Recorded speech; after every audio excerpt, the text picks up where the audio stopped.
Legendary Throwbacks counts down the top 10 things the 2022 Elvis biopic got factually right and wrong, examining plot points that were faithful to the king of rock and roll alongside creative liberties taken by director Baz Luhrmann.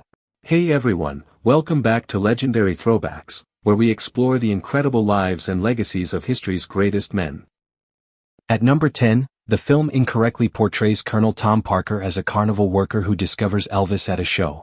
While Parker did initially assume Elvis was black upon hearing him, he had already transitioned into professional talent management by that point, working with artists like Tommy Sands, Eddie Arnold, and Hank Snow. The iconic Ferris wheel scene where Parker becomes Elvis's manager never actually happened, and Parker wasn't even present at the show where Elvis famously overcame his stage fright. Number 9 concerns the hound dog performance on the Steve Allen Show, which the film gets mostly right. Elvis did perform in black tails and a bow tie and sang to a real basset hound dressed in a top hat. However, the film wrongly credits Parker with creating this new Elvis image to appease authorities. It was actually Steve Allen, who personally disliked rock and roll, who demanded the costume and the hound. Elvis himself was not fond of the idea either. Number 8 involves the lightning bolt accessory Elvis wears as a child in the film, which is fictional. Director Luhrmann framed the movie as a superhero story inspired by Elvis's real-life love of Captain Marvel Jr., a DC Comics character. While Elvis did tribute the hero through his distinctive haircut and half-capes, he never wore a lightning bolt as a child.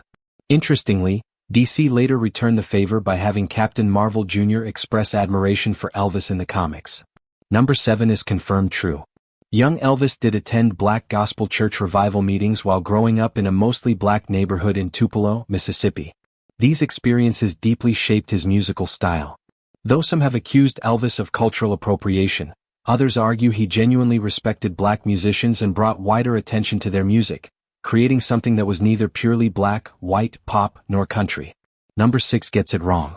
The film portrays Elvis and Priscilla as being roughly the same age when they met in Germany during his military service, but in reality Elvis was in his 20s and Priscilla was just 14, making the age gap nearly a decade. Her parents did eventually allow her to visit Elvis around age 17, and she moved to Memphis when she turned 18. Number 5 is confirmed true. Colonel Tom Parker was indeed a Dutch immigrant, born Andreas Cornelis van Keechk, who entered the United States illegally. He enlisted in the army under the name Tom Parker, later giving himself the colonel title during a political campaign. His illegal status is what prevented Elvis from touring internationally, as Parker refused to travel abroad for fear of his true identity being exposed. His secret wasn't publicly known until after Elvis's death.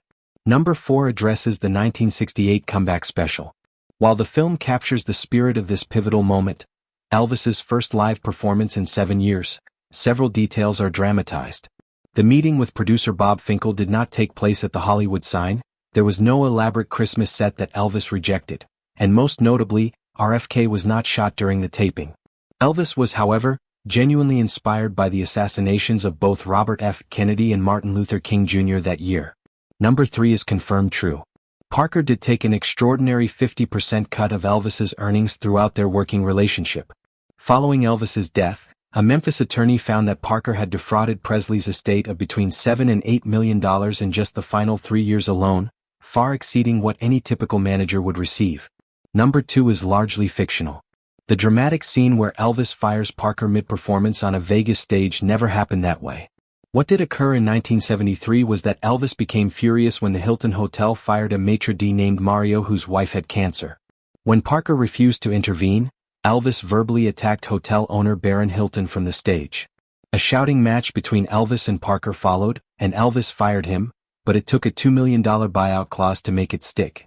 2 weeks later, Elvis and his father had no choice but to take Parker back. Several honorable mentions are also covered. Elvis was genuinely in talks for A Star Is Born, but Parker's insistence on top billing cost him the role, which went to Chris Christopherson. Parker also really did sell I Hate Elvis merchandise to cash in on the backlash. Elvis's personal physician Dr. George Nicopulos did overprescribe Elvis and other patients, a scandal that could have ended lesser careers. Elvis's father Vernon really was imprisoned for check fraud, serving 6 months of a 3-year sentence, which left young Elvis and his mother Gladys largely on their own. And Elvis's mother Gladys did indeed die while he was in basic training. Elvis received emergency leave, and her death left a permanent void in him. The number 1 item, confirmed mostly true, is that Parker locked Elvis into long-term Vegas residencies largely to cover his own massive gambling debts.